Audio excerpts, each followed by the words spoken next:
Ikaw maghari sa amin, sundin yung kalooban dito sa lupa tunong sa langit. Bigyan mo kami ng pagkain kalangan namin sa araw na ito.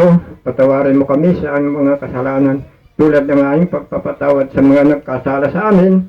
At huwag mo kami iharap sa maigpit na pagsubok, kundi layo mo kami sa masama. Sapagat sa iyong kariyan, kapangyarihan at kapurihan magpakailanman. Amen.